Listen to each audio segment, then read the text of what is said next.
the Leader of the Majority in the National Assembly, the Honorable Kimani Ichung'wah, the Chair and the board members of the Institute of Internal Auditors.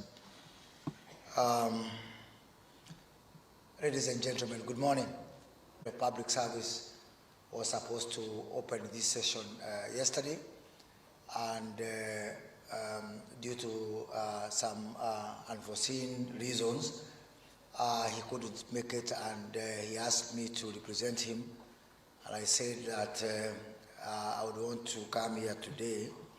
So also previously within the Judicial Service Commission, the head of public service was the chair of the audit committee within the judiciary. So he is very much appraised and very much aware of the discussions that are going on here today. But also, the reason perhaps also he asked me to represent him is because I have been in audit in my previous life, but that's many years ago. I was telling the chairman that I still dread to think of the audit file. And those days were not like today. I remember one time the government of President Moi woke up one day and decided that within government, both parastatals and ministries, all audit work would be done by the Kenya National Audit Office, the Auditor General. And therefore, we woke up one day for those who are working in audit firms, and especially the indigenous one like myself, and we found ourselves with 0 clients. And we now had to take any work that comes our way. I remember for the company I was working for, things were so bad that we took some work from an audit transport company. And I'm not saying there's anything wrong with transport company. So they had trucks which were ferrying materials on the Mombasa-Nairobi highway. And in my audit examination, I found an item repeated so many times called Friends of the Road. I questioned, what is this? Of course, your guess is as good as mine. Who are these friends on the road? But coming from an auditor's point of view, how am I supposed to treat that as an expense? Is it a legitimate expense? But I recognized and acknowledged the honesty of those accountants who had the audacity to put such an item on their books. Now, I understand from my interaction, especially with the officials, and I want to limit myself to those areas where I think I am adding value. On the issue of the role of the internal auditor, I now probably, and this is a shock for someone who is a trained accountant like myself and who has practiced in the industry for some time, locally and internationally, that it has never dawned on me the challenging role and place and position of the internal auditor within our corporate environment. I now realize that perhaps why I'm still alive is because I was not an internal auditor. Because I think being an internal auditor should be added to the list of the 1,000 things to die. I now realize that you are, first of all, a colleague to people who prepare financial statements, to people who make financial decisions. They are your colleagues, and that is not very easy. Unlike the external auditor who will come, make his audit, and go, I acknowledge now that these people are your colleagues, and sometimes I know it can get personal. It's even worse that you report administratively, on the very least, to the accounting officers of your institutions, the CEOs. So you are presenting an audit report as an internal auditor to the Chief Executive Officer to complain about the Chief Executive Officer. I know that is not, a very, very comfortable space to be in, and therefore, it is now clear to me, on behalf of the government, that we need to do something to really ring fence and protect and form a shield around internal auditors, whose role, again, is, first of all, unavoidable, inevitable, very, very significant. Because by the time, I think I'll borrow from the words of AG Emeritus Githu Muigai, between an internal auditor and an external auditor, what is the difference? And I'll use the analogy of Professor Muigai. I think an internal auditor is a consulting doctor, and an external auditor is a mortician.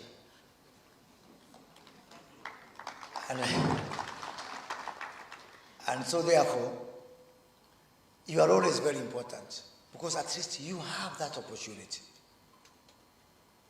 Before things go completely south, you are in the organization every day.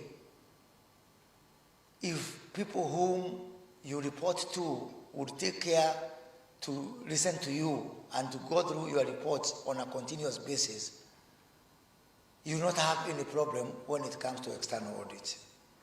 And so therefore, I find your role to be preventative, that we have a chance to cure because the internal auditor has pointed to these things in advance. You, as an internal auditor, is a first custodian of shareholder value, because the shareholder is not in the organization on every day.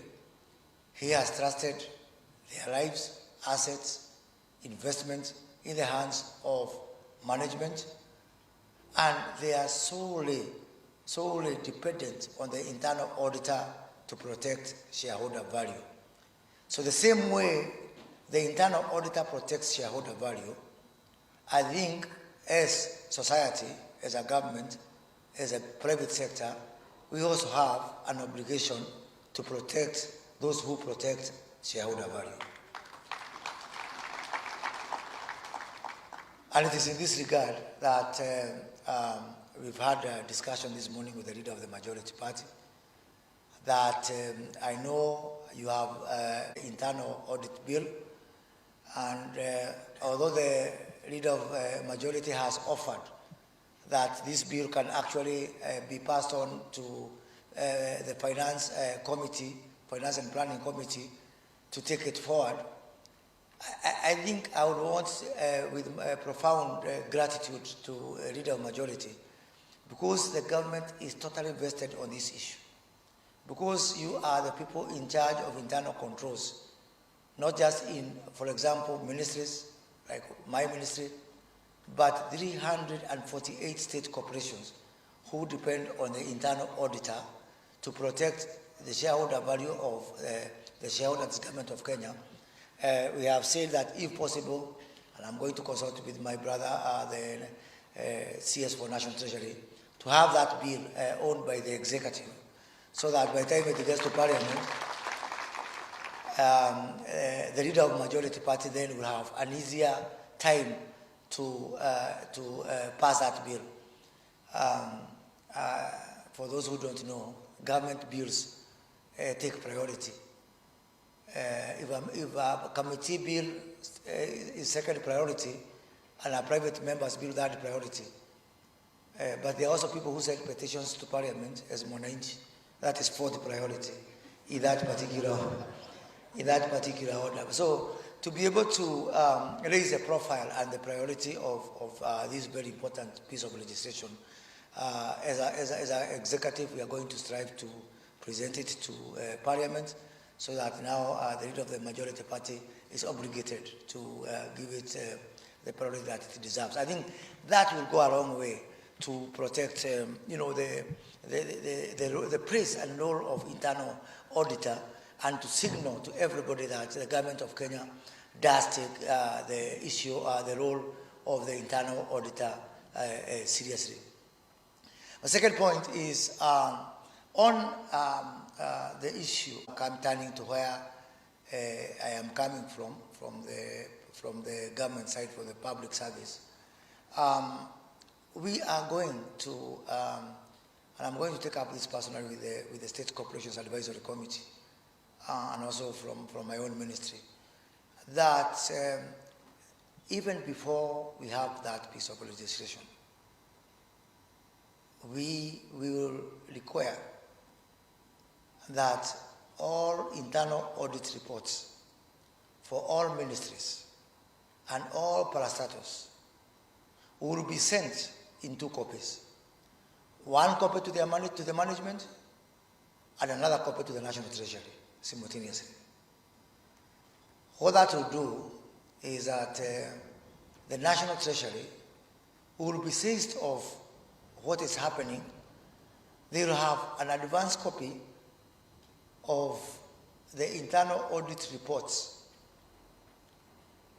before you sit in a corner and you have some dowry negotiations to amend this and change that. And I think that will go a long way to send a message to the accounting officers, both from the ministries and state corporations, that you cannot doctor internal audit reports. Now, it will shock you that for the entire government, over 60% of ministries and parastatals, they have qualified accounts reports. It's shocking. Only 40% of ministries and parastatals are getting unqualified audit reports. And this is unacceptable. It is an indictment, first of all, of the internal auditor. Because by the time we go all the way to get qualified audit reports by external auditors, by Kenao, where is the internal auditor? I think this is an area where they are complicit, and that's why we are saying we will want to see, is it that the internal auditor raised those issues and they were ignored, or what is it? So I think we will, government of Kenya will lead by example. We're going to tighten the noose on this issue of qualified reports.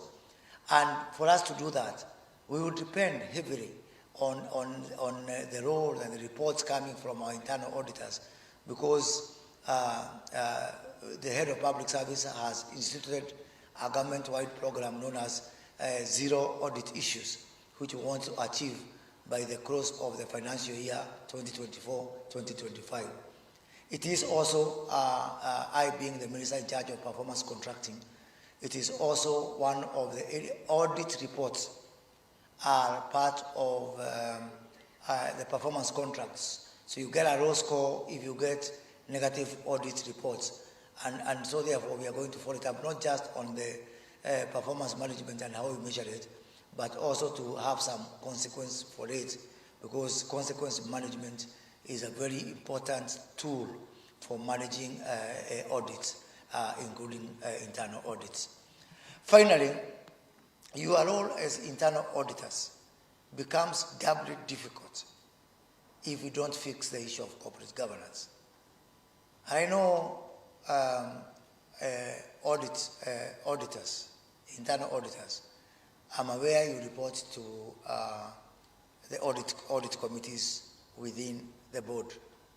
So if the internal audit committees within the board, if the audit committees within the board, if they are the same people who are running all over the organization, waking you up to make tea and mandazi in the morning, when they are supposed to have a hands-off, approach to let management run it, then who are you as an internal auditor? Because it is complete conflict of interest for these people to continue running this day. That's why I am issuing this warning to. We are going to work together from my office, from the Office of the Head of Public Service, where the State Corporation Advisory Committee is, at least for the public sector, we will enforce strictly the number of meetings as provided for within the relevant regulations and rules and the laws. I'm finding now some boards are meeting, 12 times in a month. You find a board is meeting. You wonder, is that a board or its management? I think soon, and very soon, we are going to install cameras in all the government places. It is true. First of all, they enhance security. Second thing, I'll be able to pick that footage and ask a board member, do you think I should be changing your job description and call you, co-CEO, because what we are now is a co-CEO, because we really have to respect the principles for corporate governance if the role of the internal auditor is going to be. So, in a summary, ladies and gentlemen, the government of Kenya is committed, is aware, is appreciative and cognizant of the role of the internal auditors. We will work together to protect the role and the dignity of internal auditors, supporting the internal audit bill, and we look forward to working with you, both in the public sector and the private sector, to tighten the screws of corporate governance so we can have better corporations, a better government, and a better society. Thank you very much.